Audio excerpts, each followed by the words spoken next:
Good morning. Welcome to the King Institute for Faith and Culture this morning. It is a delight to welcome our next in a long series of King student lecturers. This tradition goes back to 1960, a tradition in which King faculty choose 2 students every year to do a talk, and King students choose 2 faculty. By way of introduction, I'm going to leave that for Dr. Pickard, but before the introduction, I want to give you a couple of reminders about upcoming events. Tonight, we have another opportunity, which includes CCS credit, to hear from somebody engaged in questions of science. This is Dr. Fred Van Dyke, who is with us this morning. He is from the Ausable Institute, which we have had increasing relations with through our biology department, especially through Josh Rudd. He'll be speaking tonight on Christianity and environmental stewardship. That's going to be at 7 o'clock in the boardroom in the Student Center complex. So I hope you can join us for that. He came last year, and we're hoping to hear good words again tonight. The day after spring break, so I tell you this now so you can forget it almost immediately, but the day after spring break, we have our faculty lecture. Again, this tradition goes back a long way, and our faculty lecture on March 16th in the morning is Dr. Han Ong. So if you can be here fresh from your week off on Monday morning, Han will be our faculty lecturer. And then in the evening of March 16th, we have an extra event. A King graduate who is now teaching at the University of Waterloo in Canada. She's called Mariah Liston. Her grandfather is RTL Liston, after whom the dorm is named and the award. He was president here for many years. She did a PhD in forensic anthropology at the University of Tennessee under Bill Bass. If you don't know the name Bill Bass, you may know about the Body Farm at UT. And if you know about the Body Farm, that's his baby. She studied with Bill Bass, but she didn't do recent forensic anthropology. She does ancient, and she's doing work on a burial ground for lepers in ancient Greece. So she's going to present on that in this here in the chapel on March 16th. So please welcome Simeon Pickard.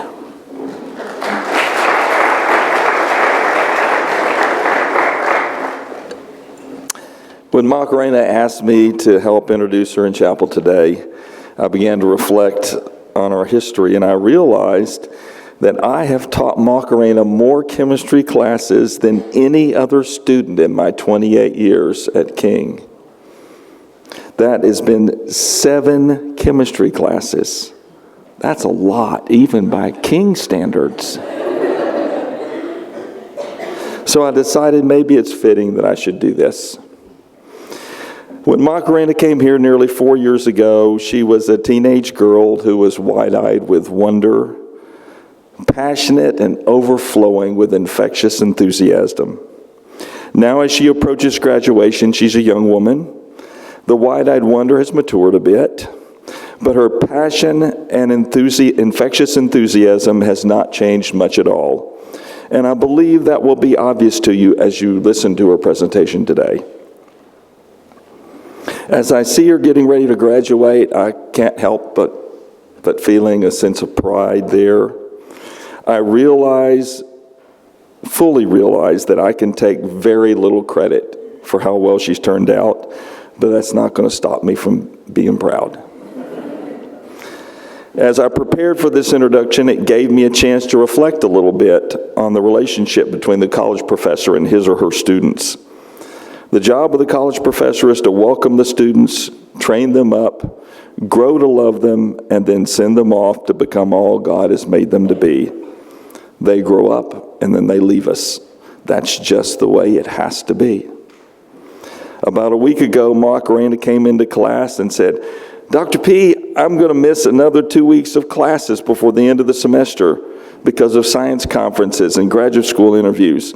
But I decided that since I'm about to graduate in May, and after that you won't see me again, that maybe this is a good thing. This way I can let you down easy and it won't be such a shock." So I smiled and I said, "Oh, so what you're saying is you are my crack cocaine, and this way you can wean me off gently and I won't have to go cold turkey." That is so thoughtful of you, Macarena. And she smiled and nodded and said, "Well, yeah."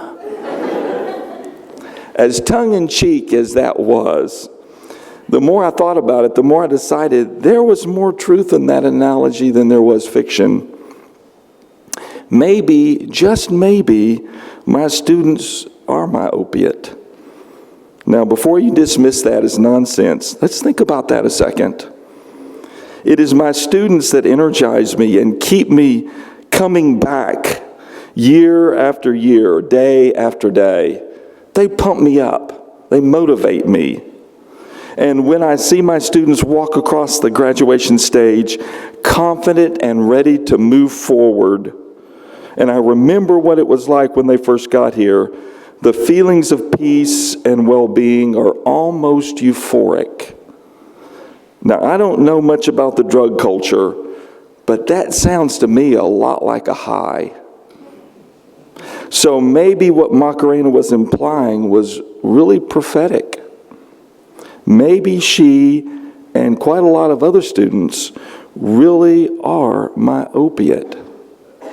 So today, it is my pleasure to introduce to you our student lecturer, one of those special people who gets me up in the morning, who brings me back year after year, who energizes me and gives me a feeling of well-being. My student, Macarena Martin Mayer. Please welcome her.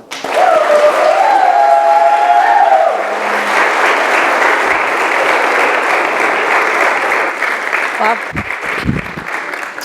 Well, thank you, Dr. Pickard. I'm almost in tears. Wow, that was very good. Wow, I'm literally almost in tears. Well, as he said, my name is Macarena, and I'm originally from Madrid, Spain, as many of you know. And today, we're going to be discussing what are single-use plastics and how we can reduce the use of single-use plastics. As he said, it's one of my passions, since the environment has always been one of my passions. Cool. All right, so we're gonna start defining what are single-use plastics. Single-use plastics are those that are marketed as disposable, like bags, straws, plastic cups, plastic cutlery, food packaging, and they have an average lifespan of 45 minutes. We use them for a max amount of 45 minutes. But every single one of those items is gonna outlive you, which means it's gonna degrade so slowly that's gonna be here when you guys are gone. Single-use plastics are half of the plastic that's produced worldwide today. We produce 350 million tons of plastic every year. For those of you who are not very good at math, that's 175 million tons of plastic just for single-use plastics. Many of you say, even when I ask you, oh, I recycle my plastic. But the truth is, only 10 to 13% of the plastic in the United States gets recycled. Sorry. Many environmentalists today, especially in the States, say that recycling is just a way of allaying consumer guilt. Most plastic always finds its way to the ocean. Once in the ocean, many of its toxic chemicals just stay in the ocean, are ingested by the ecosystems in it. According to the National Oceanic and Atmospheric Administration, about 8 million tons of plastic enter the ocean every year.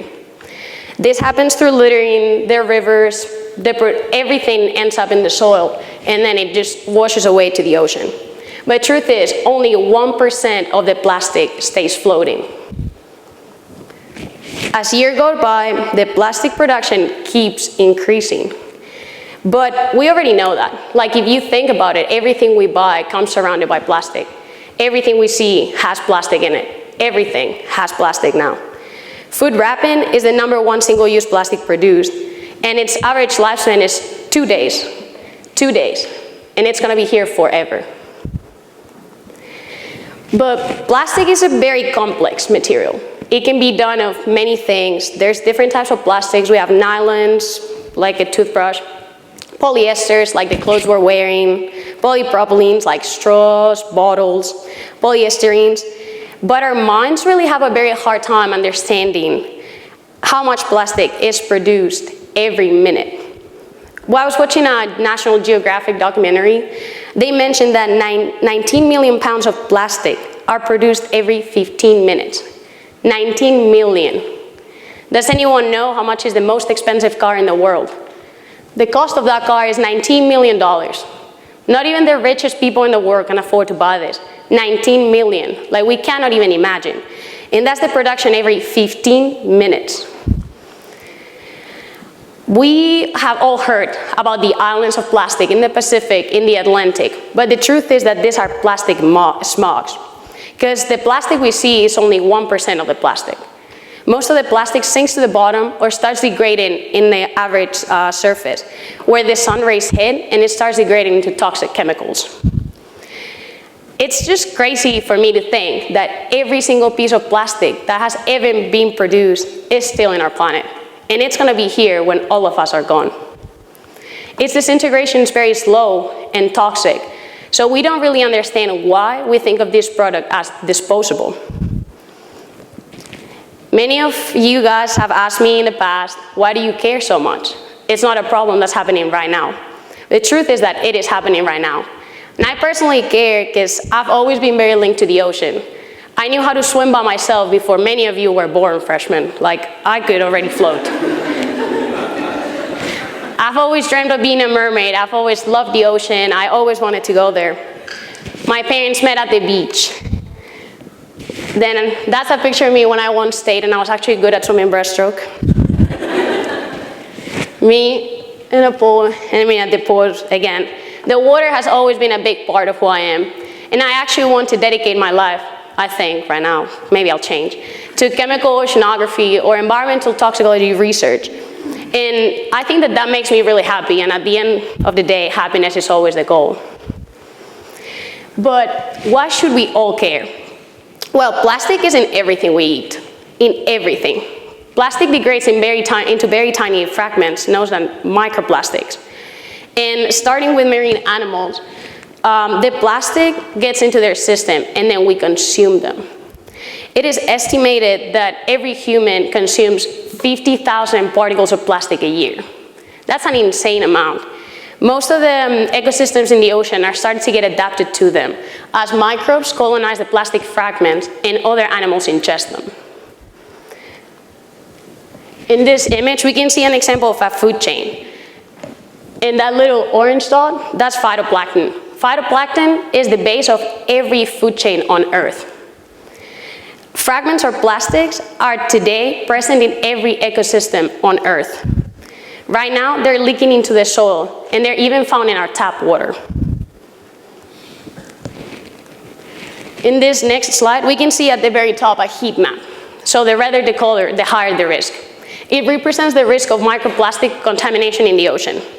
When we look at the Mediterranean, which is where I know most about because that's where Spain's at, the microplastic ratio is 1 to 2 to phytoplankton, which means every animal that consumes phytoplankton has a 50% chance of consuming a microplastic fragment instead. But also look at the southern east coast of the United States, the area of Miami. The ocean currents obviously play a role in moving these plastics around, but we contaminating the areas around the beach is what's making the most.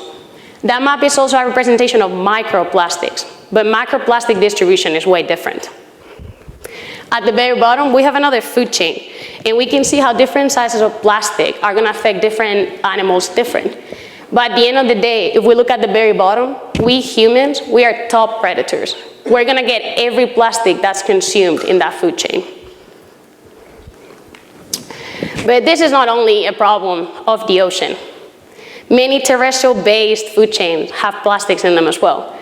In your very own Tennessee River, it's in alarming levels of microplastic pollution. The Tennessee River is among the most plastic polluted in the world. Rivers are known to contribute to the ocean plastic pollution crisis.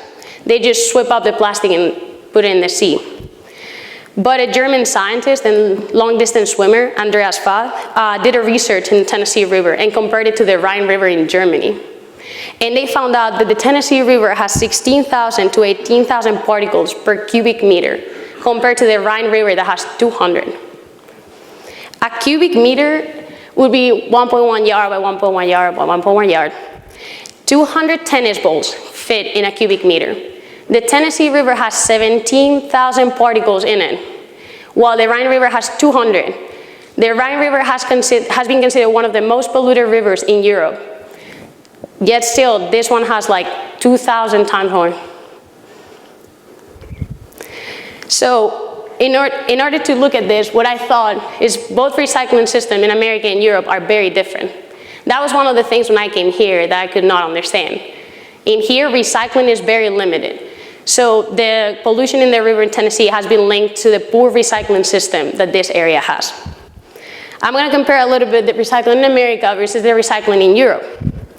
Here in America, 69% of the things just end in landfills. Americans just toss them out. This is compared to 1% in Europe. Europe has a recycling culture. I did not know that people here did not recycle. It was truly a cultural shock when I got here. We just toss everything into a bin and we wait for a truck to come pick it up instead of sorting it out ourselves. So many of you are probably thinking right now, I can't change this.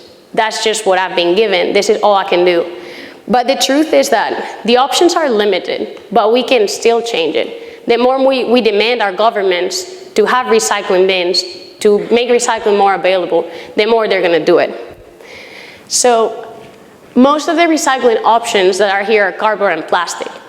When we go and recycle those, higher authorities are going to realize that we care and we want to do it. In here, I put an example of the recycling bins that are just outside my house in Madrid. We have a lot of options, as you can see.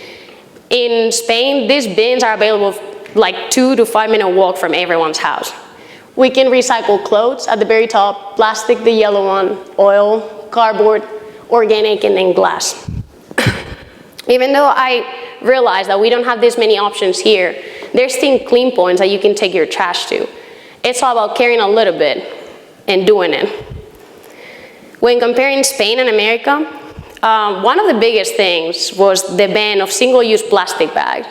Still to today in America, you can go to Walmart and grab 50 plastic bags if you want. Whereas in Spain, there was a plastic ban that happened in 2009. Recycling has always been big for us, so we've always used reusable stuff and reusable bags when we go shopping.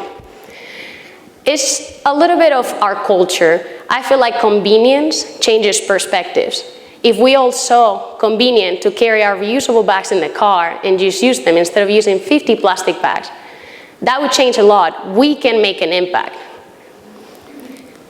But not everything's bad about recycling in America. I have to admit, especially about this area. Here in America, in Tennessee, Dollywood has actually one of the best recycling plants in the world. Many of you have been to Dollywood and you've probably realized that they don't have recycling bins around. They toss all the trash into one bin and then they sort it out themselves, which is, for America, is the most effective way. They separate themselves with very large shifters and they recycle everything. The truth is, Dollywood has offered many counties in Tennessee to do that for them. But since people are not demanding recycling, many of them have just rejected it. This quote really spoke to me. Gandhi said, "Earth provides enough to satisfy every man's needs, but not every man's greed." If we are careful what we use, if we use just what we need, Earth has enough resources for all of us. But the truth is, we're not being smart about it. We're contaminating everything. We're contaminating every ecosystem on Earth. And we're being so selfish, we're not caring about it.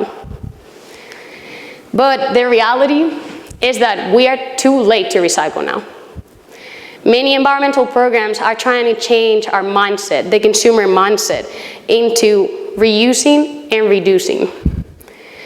We are too late to look at recycling as a goal. The only country in the world that can see recycling as a goal is Sweden. Sweden is right now buying trash from other European countries to heat up their houses. They're the most effective country, not only in recycling means, but definitely recycling is not an option for many of our countries anymore. So thinking about my teenage years, I remember when this song came out, and then I listened to it the other day, and the order of the 3 R's is reduce, then reuse, and then recycle.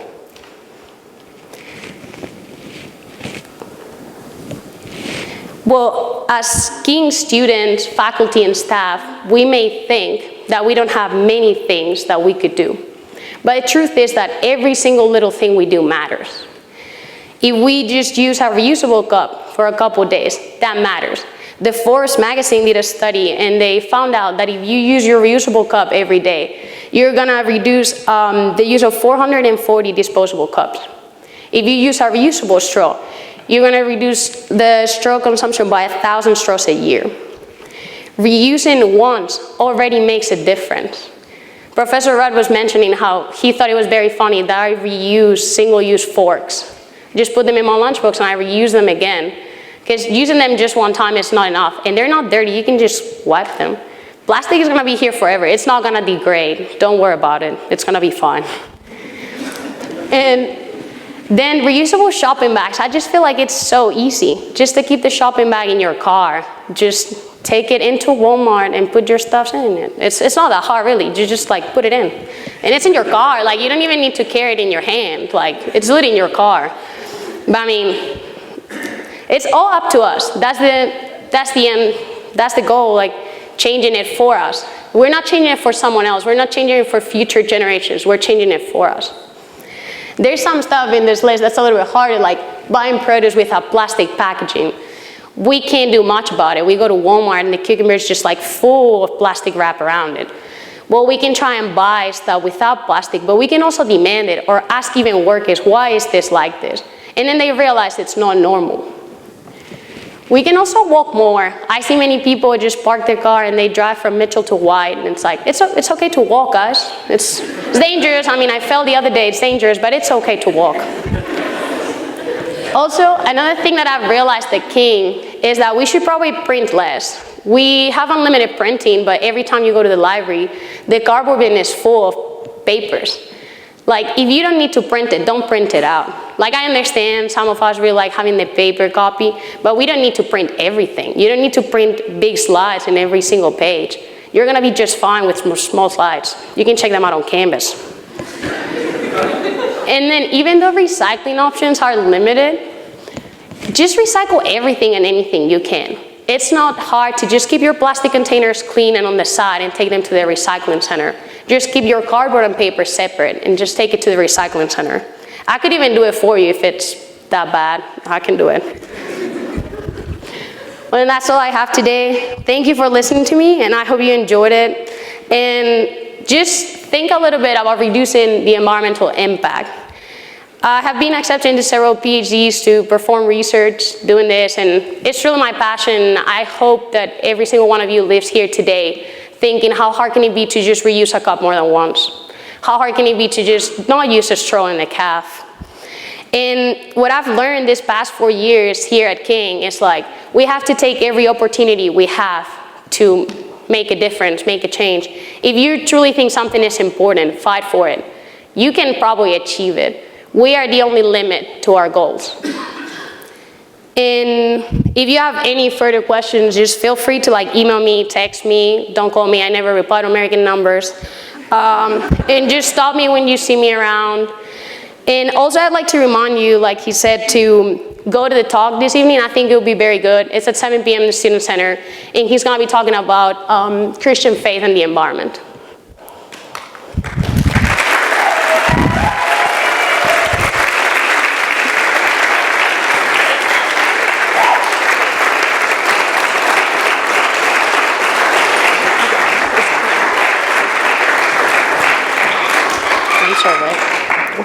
I think we can understand, Dr. Pickard, why you find this addictive. This is great stuff, and thank you so much, Macarena. That was a fantastic student lecture.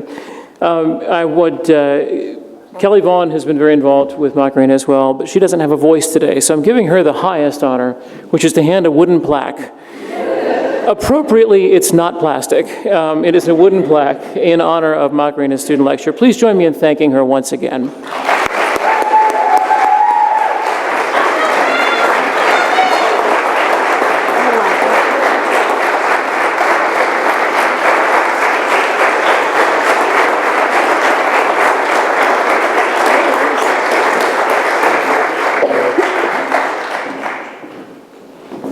You can go now if you want.